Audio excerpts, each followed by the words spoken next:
Welcome to கதை திரட்டு audio books.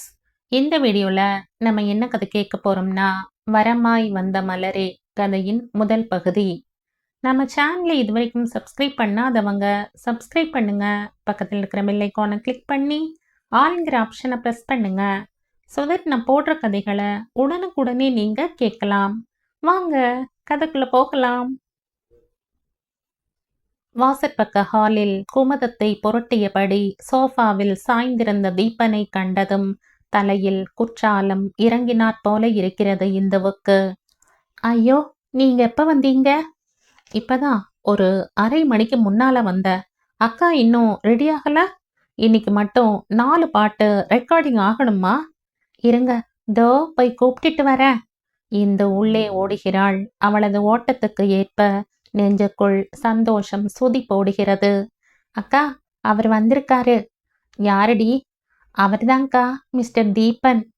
அடடே, அதுக்குள்ள வந்துட்டாரா? வள்ளியை விட்டு அவருக்கு காஃபி கொண்டு கொடுக்க சொல்லு. தோ வந்துட்டே இருக்கேன். சாருமதி இதை சொல்லிவிட்டு பூஜையை விட்ட இடத்திலிருந்து தொடர இந்து தானே சமையல் அறையை நோக்கி ஓடுகிறாள். வள்ளி, பால் எங்க இருக்கு? ஃப்ரிட்ஜில். ஏம்மா? சீக்கிரம் பால், டிகாஷன், சர்க்கரை எல்லாம் எடுத்து கொடு. நான் காஃபி கலக்கணும். ஏம்மா, நான் கலந்து தரேனே. போ, நீ தண்ணியை விட்டு சூடே இல்லாமல் ஒரு காஃபி கலப்ப. எனக்கு தெரியாதா? நான் கேட்டது எடுத்து கொடு போரும். பாலில் தண்ணியை விட்டு காஃபி கலக்கலைன்னா எந்த குடி கெடும்னு உங்கம்மா என்னைய கலக்கிப்பிடுவாங்க சின்னம்மா. அது தெரியுமில்ல? வள்ளி இப்படி முனகினாலும் அவள் கேட்டதை கொண்டு வந்து தராமல் இல்லை. இந்து தனக்குள் சிரித்து கொள்கிறாள். லக்ஷ்மி அதுதான் இவர்களின் அம்மா. இவளின் குணம் பிரசித்தமானதுதான். லட்சமாய் பணத்தை அரித்து கொண்டு வந்து தரும் மகள் சாரு இருக்கிறாள். இன்றைய தேதிக்கு இவளை விட்டாள் சினிமா உலகத்தில் பிரபல பாடகி யாரும் கிடையாது. எல்லோரும் இவளுக்கு அப்புறம்தான். இத்தனைக்கும் 5-6 வருஷங்களாகத்தான் சாரு பட உலகில் அறிமுகம். குரலும் அதிர்ஷ்டமும் ஒன்று சேர இன்று அவள் புகழின் உச்சியில் இருக்கிறாள். தமிழ் மட்டுமல்ல, தெலுங்கு, கன்னடம், மலையாளம், எந்த மொழியானாலும் சாருமதி தீபன் பாட்டு இல்லாமல் படம் இல்லை. மகள் இத்தனை சம்பாதிக்கிறாளே தவிர 100 ரூபாயை முழுசாய் மகள் கண்ணில் காட்ட மாட்டாள் லக்ஷ்மி.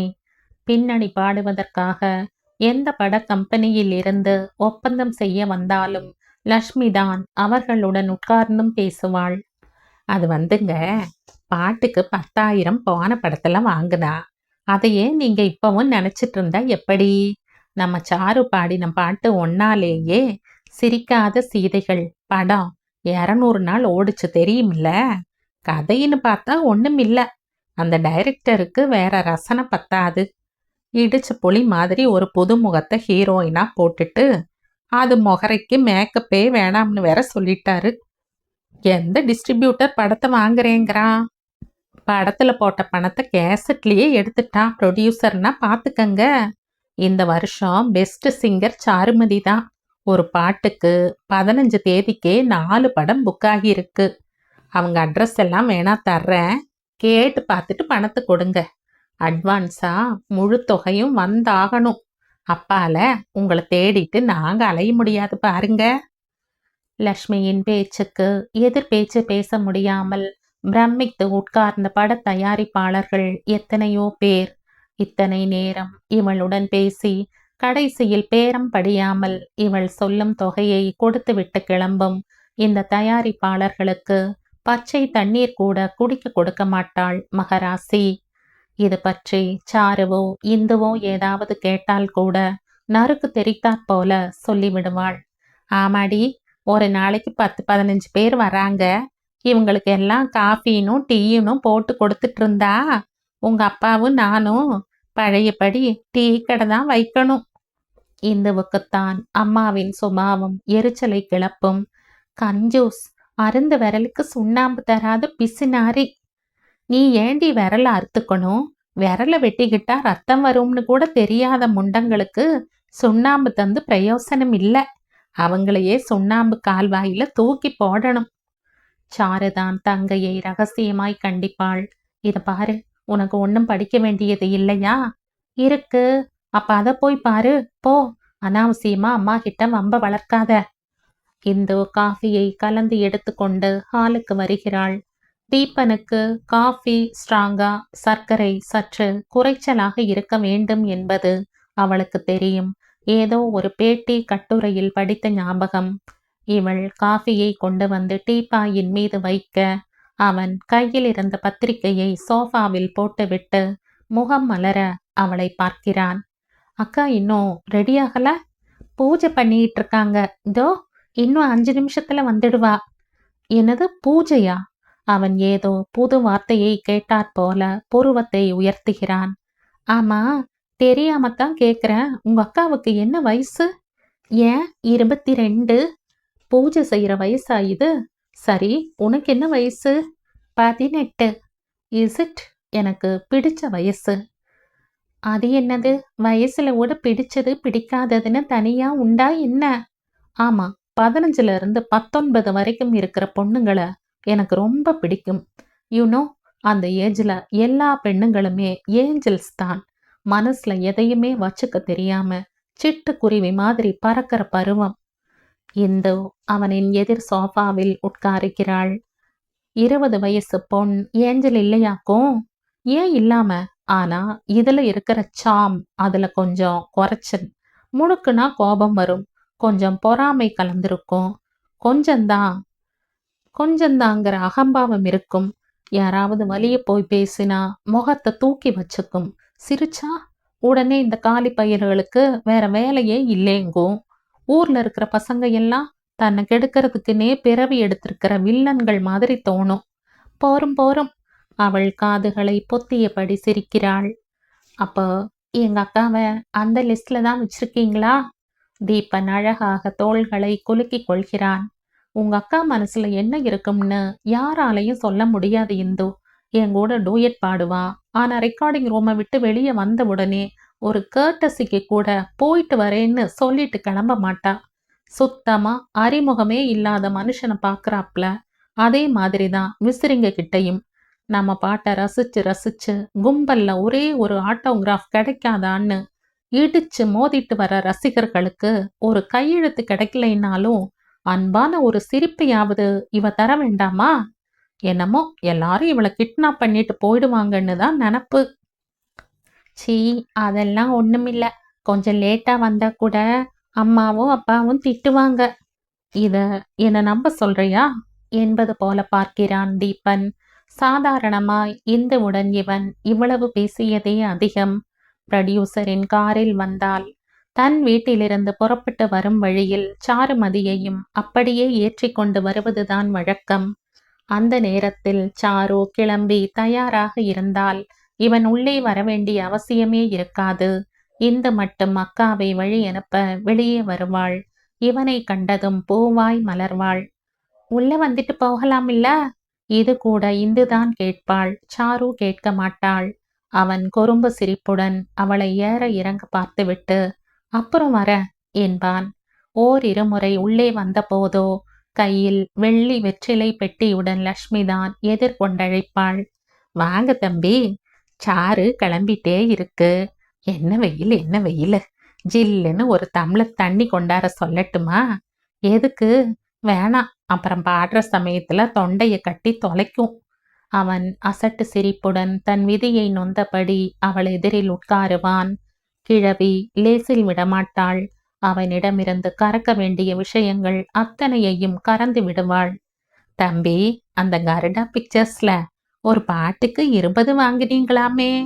சேச்ச, யார் சொன்னது? அவங்க 10 தந்தாலே ஜாஸ்தி.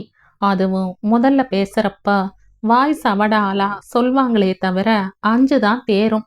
பாத்தீங்களா பாத்தீங்களா, ஆடிட்டருங்க கிட்ட சொல்ற கணக்கு சொல்லுங்க, வரிக்காரங்கிட்ட சொல்றதையே நம்ம கிட்டையும் சொல்றீங்களே. நிஜமா அதுதாம்மா. ஓ, புதுசா கார் வாங்கியிருக்காப்புல இருக்குது.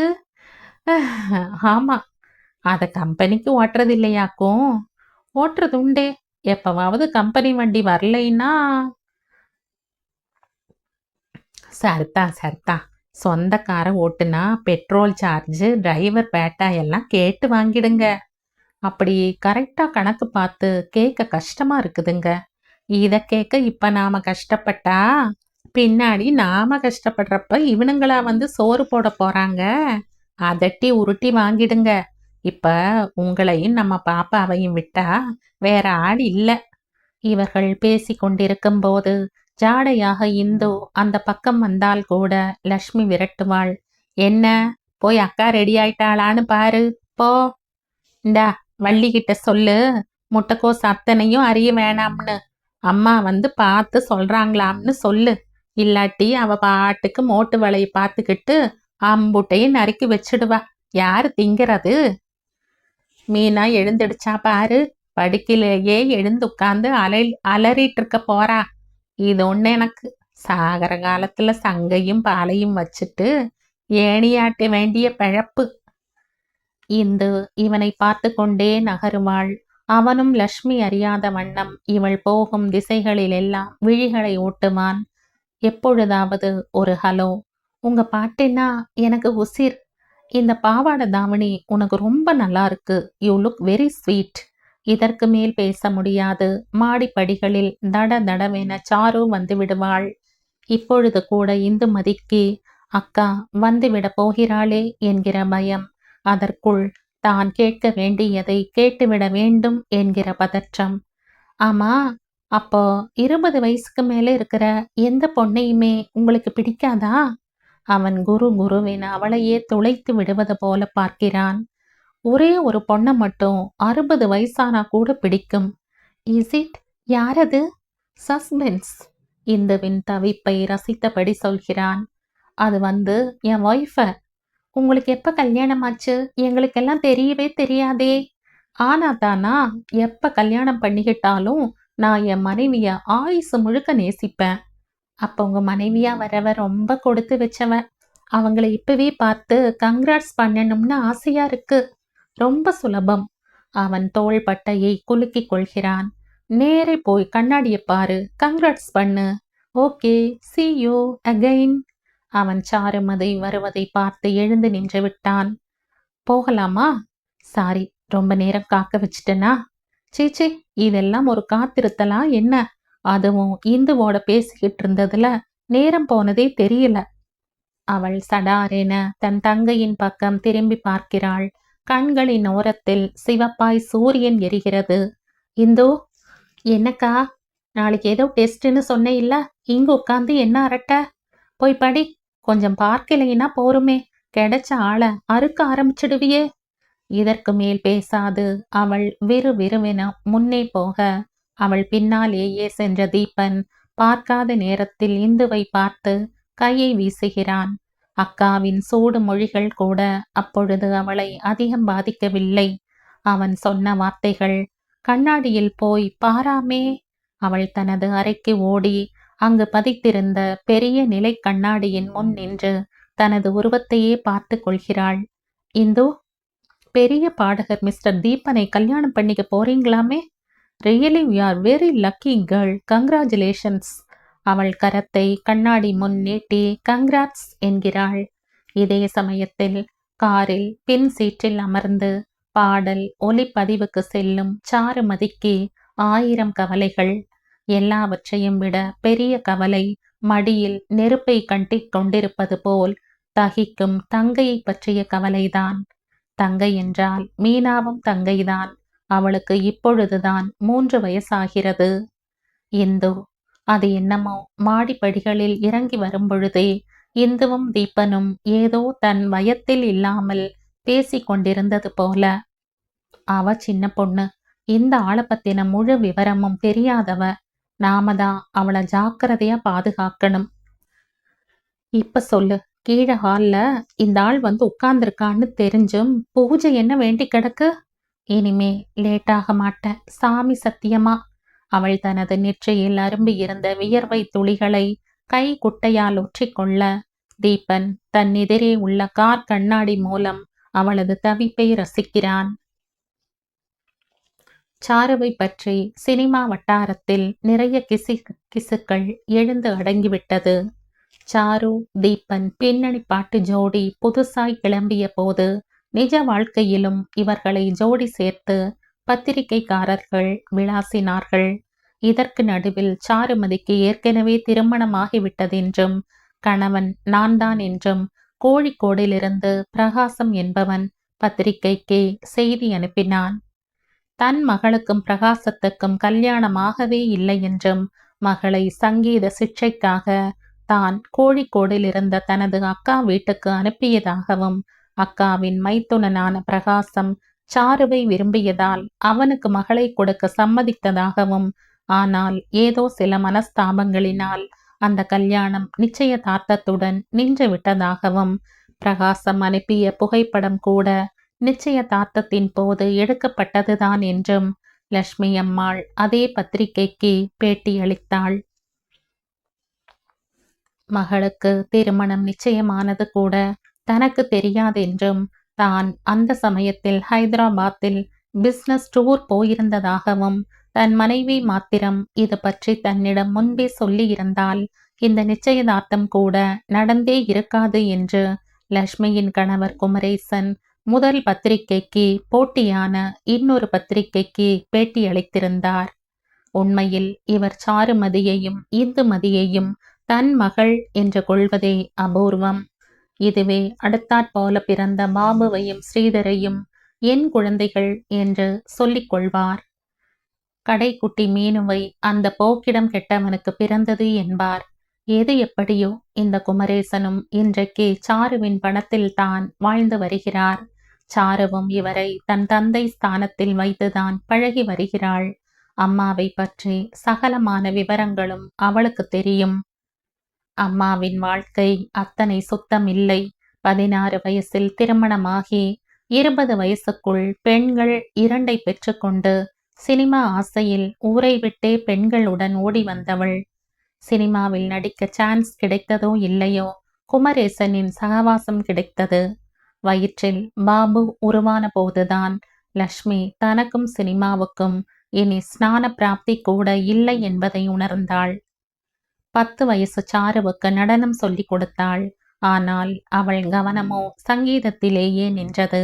16 வயசில் அவளது இசை கேட்பவரை அப்படியே கிறங்க அடித்த போதுதான் இவர்களது வீட்டுக்கு எதிர் வீட்டு இளைஞன் பிரகாசம் சாருவின் இசையில் மயங்கி அவளை சந்தித்து பேச முயற்சித்தான்.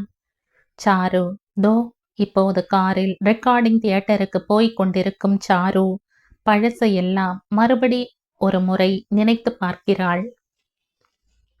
சத்தியமாய் அந்த நாட்கள் பொன் எழுத்தில் பொறிக்கப்பட வேண்டியவை. பிரகாசம் இவளை சந்திக்க கோவிலில் தவம் இருப்பான். தினமும் தாயும் மகளுமாய் கோவிலுக்கு வர சாருவின் பாசுரத்தோடு கற்பூர ஆராதனையையும் கண் குளிர அனுபவித்து விட்டுத்தான் நகருவான் அவன். 16 வயசு சாருவுக்கு அவனை பிடித்திருந்தது. அவனது ரசனை பிடித்திருந்தது. ஒரு முறை அவள் கால் தடுக்கி கீழே விழப்போன போது அவன் தாங்கி பிடித்து கொண்டான். லட்சுமி சீறி விழுந்தாள். இந்தாடி, அவன்தான் பிடிச்சான்னா நீயும் சரிதான்னு சாஞ்சிட்டியாக்கும். கையை ஒதுக்கிட்டு மளமளன்னு இறங்கிட வேண்டியதுதான். லட்சுமியின் கண்காணிப்பையும் மீறி சாரு பிரகாசத்தின் காதல் மலர்ந்தது. எப்படியும் லட்சுமி தங்களது காதலை அங்கீகரிக்க மாட்டாள் என்பதை அறிந்த பிரகாசம் தனது ஒரே அக்கா, அவள் புருஷன், தனது நண்பர்கள் அனுமதியுடன் சாருவை கோழிக்கோட்டிலிருந்து ஸ்ரீசைலத்துக்கு கடத்தி போய் கோவிலில் வைத்து தாலி கட்டினான். அவனுடன் சரியாய் 1 மாதம் குடித்தனம் செய்திருப்பாளா சாரு? அவ்வளவுதான். அவளின் திருமண வாழ்க்கையே அவ்வளவுதான். எப்படியோ மகள் இருக்கும் இடத்தை கண்டுபிடித்து கொண்டு வந்து விட்டாள் லட்சுமி. தன் மகள் இன்னமும் மேஜர் ஆகவில்லை என்றும் மைனர் பெண்ணை கடத்தி வந்து திருமணம் செய்த குற்றத்துக்காக பிரகாசத்தின் மீதும் மற்றவர்கள் மீதும் வழக்கு தொடுப்பேன் என்று பயமுறுத்தி அவள் கதற கதற தன்னுடன் இழுத்து வந்து விட்டாள். இதற்கு பின் பிரகாசமோ அவளது அக்கா புருஷனோ எவ்வளவு கெஞ்சியும் இவர்களது வீட்டுக்கு நடையாய் நடந்தும் அவள் கேட்கவில்லை. பொண்ணு மேஜராச்சுன்னா அப்புறம் உன் இஷ்டப்படி எதுவுமே செய்ய முடியாது சாரு. உன்னோட 18வது பிறந்த நாளைக்கு நான் வரேன்.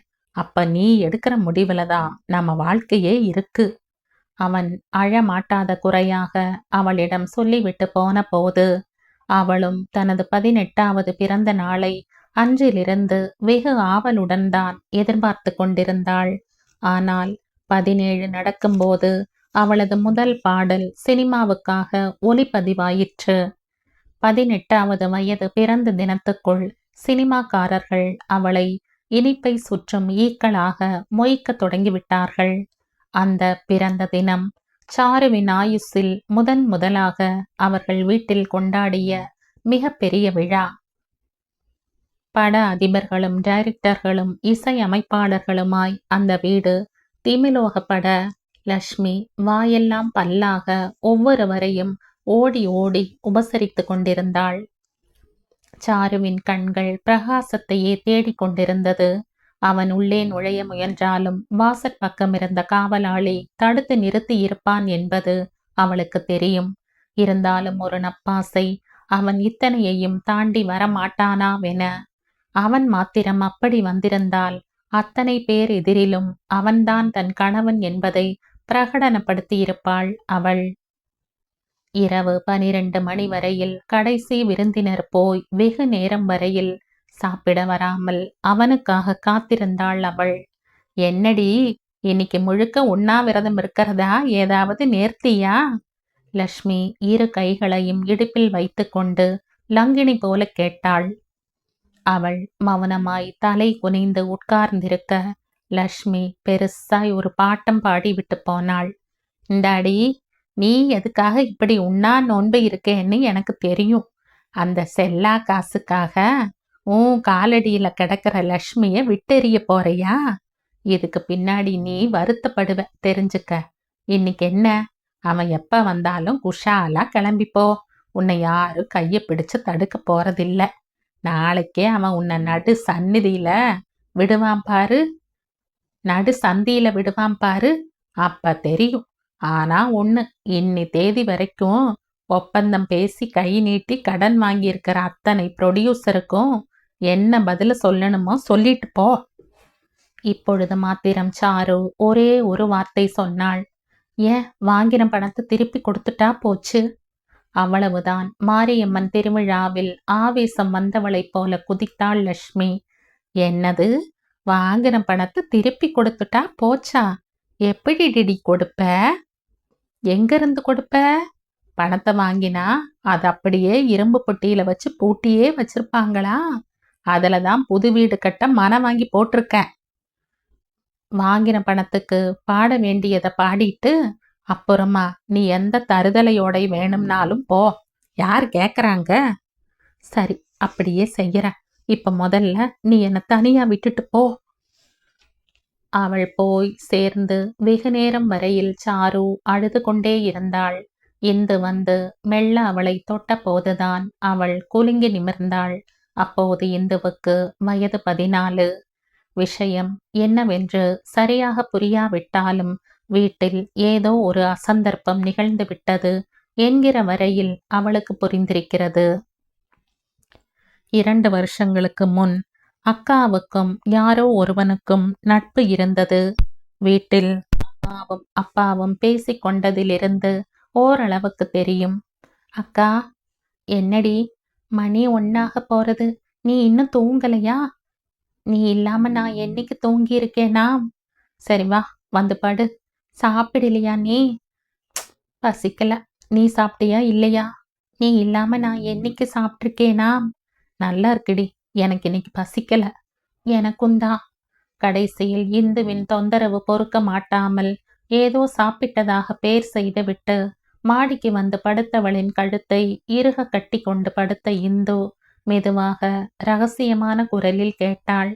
ஏங்கா, நாளைக்கு நீ எங்களை எல்லாம் விட்டுட்டு போக போறியா? சாரு திடுக்கிட்டு போனாள். யாரடி சொன்னா? அம்மாவும் அப்பாவும் பேசிட்டு இருக்காங்க. நீ அப்படி திடீர்னு விட்டுட்டு போயிட்டீனா இந்த வீட்டு செலவை சமாளிக்க முடியாதாம். அதனால என் படிப்பை பாதியில நிறுத்திட்டு போறாங்களாம். படுத்திருந்த சாரு வாரி சுருட்டி கொண்டு எழுந்தே உட்கார்ந்து விட்டாள். படிப்பை நிறுத்திட்டு? உன்ன மாதிரி எனக்கு பாட வராதில்ல, அதனால போட்டோகிராஃபரை வர சொல்லியிருக்காங்க. என்ன நிறைய போட்டோ எடுத்து டைரக்டர்ஸ் கிட்ட காமிக்க போறாங்களாம்.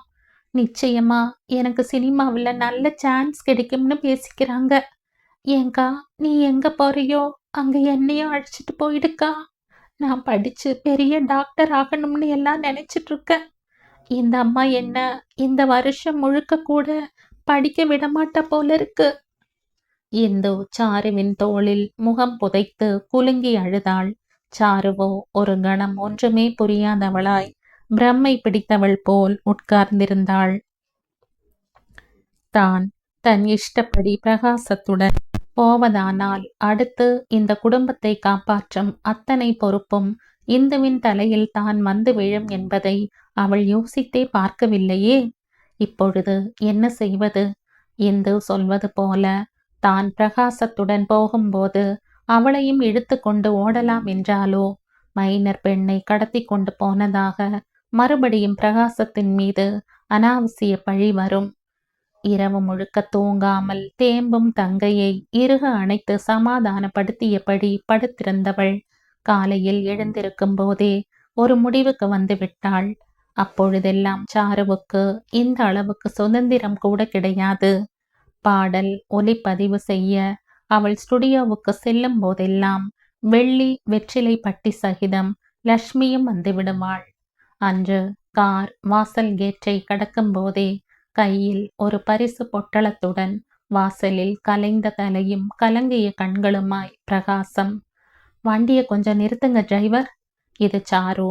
லக்ஷ்மியோ துடிக்கும் நெஞ்சை கையில் பிடித்து கொண்டு எந்த நிமிஷமும் ஒப்பாரி வைக்க தயாராக. Sir, many many happy returns. நான் நேற்று காலையிலிருந்து இங்கே தான் நிற்கிறேன் சாரு. வீட்டுக்குள்ள விடமாட்டேன்னுட்டாங்க. என்ன முடிவு பண்ணியிருக்க? இப்ப வந்தாலும் உன்னை என்னோட கூட்டி போக தயார். அவள் அவன் நீட்டிய பரிசு பொருளை வாங்கி கொண்டாள். எக்ஸ்கியூஸ் மீ, என்னால இப்ப உங்களோட வர முடியாது. என்னது? அவன் அதிர்ச்சியில் நிலை குலைந்து போய்விட்டான். அவ்வளவு ஏன்? லக்ஷ்மி கூட இதை எதிர்பார்க்கவில்லை. ஆமா, நான் உங்க கூட வர்றதா இல்லை. வீட்டில் யாராவது உன்னை மிரட்டி வச்சிருக்காங்களா சாரு? யாரும் என்ன மிரட்டல. இது நானா எடுத்த முடிவுதான். ஏன் ஏன் சாரு, என் மேல நம்பிக்கை இல்லாம போயிடுச்சா? உன்னோட சம்பாத்தியத்துல ஒரு பைசா கூட எனக்கு வேண்டாம். நீ வா, அது போதும். 2 வருஷமா ரா பகலா தூங்காம உன்னையே நினைச்சிட்டு இருக்க. இல்ல, அது எல்லாத்தையும் மறந்துடுங்க. எப்பவுமே வா. எஸ், இது என் ஆயுசு முழுக்கவும் மாற போறதில்ல. ஒன்ஸ் நான் ஒரு முடிவு எடுத்தேன்னா அதுல இருந்து என்னை யாராலையும் மாற்ற முடியாது. அப்போ 2 வருஷத்துக்கு முந்தி என்னோட வர்றதா தீர்மானிச்சியே, அதை மாத்தினது எது? இப்ப திடீர்னு வந்திருக்கிற பணமா? அவன் ஆக்ரோஷத்துடன் கேட்டான். லக்ஷ்மிக்கு இப்போது கொஞ்சம் தைரியம் வந்தது. இந்தப்பா டிரைவர், நீயும் அதை வேடிக்கை பார்த்துட்டு நின்னுட்டியா? வண்டியை எடு. அங்க மியூசிக் டைரக்டர் கண்ணா பின்னான்னு கத்திட்டு இருப்பாரு. டிரைவர் வண்டியை நகர்த்த பிரகாசம் வாயில் வந்தபடி கத்தினான். 2 கரத்தாலும் தலையில் ஓங்கி ஓங்கி அடித்து கொண்டான். மண்ணில் விழுந்து புரண்டான். சாரு இவனை பார்க்காமல் முகத்தை திருப்பிக் கொண்டாள். என் கண்ணு, என் தங்கம், உன் நல்ல மனசு புரியாம நானும் ஏதேதோ வளரிட்டேன். நான் ஒரு மக்கிடி. மகளின் நெற்றியை வழித்து முத்தமிட்டாள் லக்ஷ்மி.